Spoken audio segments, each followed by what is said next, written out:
Salut à tous et bienvenue à cette nouvelle vidéo.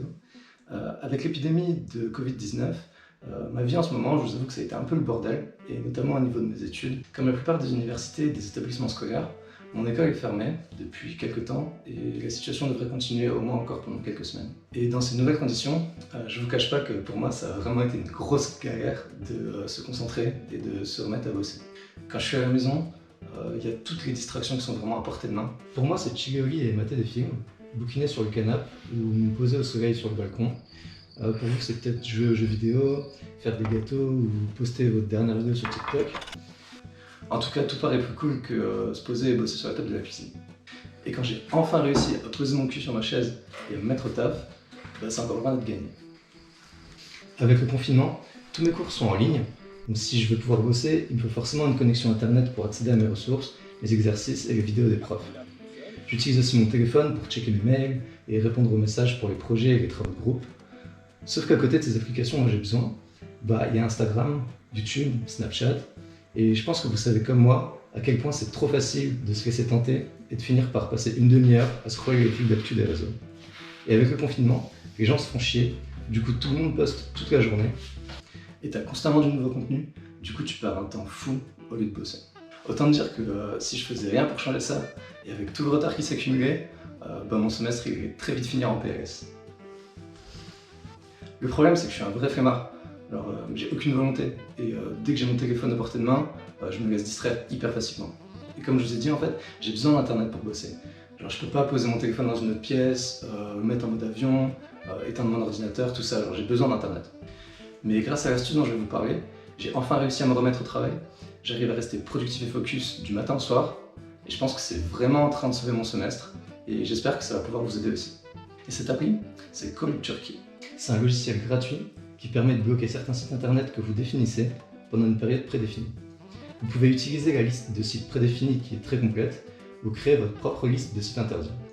Par exemple, moi j'ai ajouté le site de l'OMS à la liste, parce que je me suis rendu compte que pendant les premiers jours du confinement, je passais mon temps à regarder l'évolution de la pandémie dans les différents pays, et je perdais parfois une demi-heure comme ça au lieu de bosser. Et une fois que vous lancez Cold Turkey pour genre une certaine durée, c'est virtuellement impossible de le désactiver. Vous ne pouvez pas changer l'ordre de votre ordinateur, vous ne pouvez pas éteindre votre ordinateur, couper l'application, tout ça. Genre vous êtes bloqué, focus, pendant toute une journée. Et pour moi, c'est vraiment hyper efficace. Chaque matin, je lance Cold Turkey dès que je démarre mon ordinateur, je le programme de 8h à 17h, et ça me permet de rester focus toute la journée. Après, pour bloquer mon téléphone, j'utilise Blockside. C'est une application disponible gratuitement sur Play Store, qui fonctionne comme Cold Turkey. Elle permet de bloquer l'accès aux applications comme Instagram, 9gag, Snapchat, tout ce que vous voulez. Vous pouvez paramétrer la plage horaire sur une semaine, donc vous n'avez même pas besoin de lancer l'application le matin. Elle est déjà programmée et se lance toute seule à l'horaire désiré. Moi je l'ai définie du lundi au samedi de 8h à 17h. Et pareil, c'est vraiment ultra efficace pour moi. Je reste concentré toute la journée, je suis hyper productif et je me laisse plus distraire par des choses inutiles. Par contre, l'appli bug un peu parfois, et c'est pas exactement comme Cold Turkey, parce que vous pouvez désactiver le blocage pendant la journée si vous voulez vraiment accéder à une application. Donc si vous êtes vraiment des flemmards hardcore, vous pouvez essayer une autre appli, comme AppBlock par exemple, qui bloque aussi les notifications et qui possède un mode strict qui vous empêche de débloquer les applications tant que la durée n'est pas écoulée. Et après, moi perso, je ressens pas le besoin d'avoir un blocage aussi strict que ça, un blocage total, parce que si tu veux désactiver le blocage, il faut déjà que tu trouves l'application Blockside, que tu ailles dans ses paramètres et que tu désactives la restriction. En fait, tu sais que sur ces applis, tu vas rien trouver de passionnant, d'enrichissant, et tu sais que tu ferais mieux de continuer à bosser. Donc en fait, le simple fait de complexifier un tout petit peu l'accès à ces applications, moi perso ça me décourage d'y aller. Maintenant, à ce moment de la vidéo, vous vous dites peut-être « Ouais, mais le mec là c'est vraiment un flemmard, moi j'ai pas besoin d'un blocage extérieur pour me retenir d'aller sur ces applis, je suis plus fort que ça, je sais me contrôler. » Déjà bravo les gars, vous êtes plus fort que moi en tout cas, vous êtes plus solide que moi, et tout le monde n'est pas dans votre cas, en tout cas pas moi c'est sûr. Mais écoutez la suite de la vidéo parce que ça pourrait quand même peut-être vous intéresser. En 1996, un chercheur qui s'appelle Roy Baumeister a fait une expérience sur le contrôle de soi. Avec ses collègues de la Case Western Reserve University, ils ont voulu tenter de déterminer quel pouvait être l'impact d'un petit événement sur la capacité des sujets à garder leur self-control. Ils ont demandé aux 67 participants de l'étude de sauter leur dernier repas, donc les mecs avaient plutôt faim. Ensuite, ils ont pris les sujets et ils les ont mis un à un dans une pièce où il y avait une odeur de gâteau au chocolat, mais genre le truc qui vient de sortir du four, genre le truc qui te donne bien la dalle. Et après, pour que les sujets soient vraiment genre au bord du craquage, ils ont mis les gâteaux juste devant eux sur une table. Au bout de quelques minutes, les sujets du premier groupe ont eu le droit de manger les gâteaux. Mais les sujets du deuxième groupe, on leur a apporté des vieux radis, on leur a dit de pas manger le gâteau au chocolat et de manger les radis à la place, et on les a laissés seuls quelques minutes. Autant vous dire que les mecs du groupe 2, ils avaient grave le seum, ils voulaient manger les gâteaux au chocolat, et ça a vraiment été un effort pour eux de se retenir et de manger les radis à la place. Ça leur a demandé d'utiliser leur self-control. Les expérimentateurs ont même reporté dans leur article que je vous affiche là et que vous pouvez retrouver dans la description, que les sujets, je cite, ont manifesté un intérêt visible pour les chocolats, au point de regarder avec nostalgie le présentoir de chocolat et, dans quelques cas, de ramasser les biscuits pour les renifler. Enfin, il y avait un troisième groupe, c'était le groupe contrôle. Eux, ils ont sauté toute cette première étape avec la présentation des gâteaux et l'odeur du gâteau. Donc ils n'ont pas été tentés par les gâteaux. Ils n'ont pas eu de radis, pas de gâteau, rien. Eux, ils avaient juste la dalle. Ensuite, au bout de quelques minutes, les expérimentateurs sont revenus dans la salle et ils ont apporté au sujet un espèce de problème à résoudre, un puzzle, en leur disant que ça n'avait rien à voir avec l'étude qu'ils étaient en train de mener et que c'était simplement pour les occuper le temps qu'ils aillent voir si les autres sujets avaient terminé leur expérience. Sauf qu'en fait ça, c'était l'étape cruciale du test. Les psychologues voulaient savoir si, après avoir utilisé leur self-control pour manger les radis au lieu des gâteaux, les sujets du groupe 2 allaient réussir à rester moins concentrés sur le puzzle que les individus des autres groupes. Et effectivement, l'expérience des gâteaux a eu une influence énorme sur la capacité du groupe 2 à rester concentré. Ils ont tenu 2 fois moins longtemps que les individus du groupe 1 et 3. Donc genre, imaginons que les individus du groupe 1 et 3 aient passé 30 minutes à essayer de résoudre le puzzle. Ça veut dire que les individus du groupe 2, qui ont dû utiliser leur self-control juste un peu avant, ils ont passé moins d'un quart d'heure avant de laisser tomber. Et ce résultat en psychologie sociale, ça a eu un impact énorme. Parce que ça veut dire que le contrôle de soi, c'est une ressource générale qu'on peut utiliser et qui, si on l'utilise trop, finit par s'épuiser, du moins à court terme. Mais du coup, en quoi ça nous intéresse, nous ? Le rapport, c'est qu'à chaque fois que ton téléphone vibre à côté de toi, à chaque fois que tu as une notification, ou même que tu déverrouilles ton téléphone pour voir tes mails et que tu vois l'appli Facebook, tu es obligé de produire un petit effort pour résister à la distraction. Et cette étude montre que chaque petit effort, ça vient entamer un peu plus ta réserve de self-control. Et du coup, quand tu arrives à la fin de ta journée, tu es épuisé et ta capacité à te contrôler est clairement diminuée.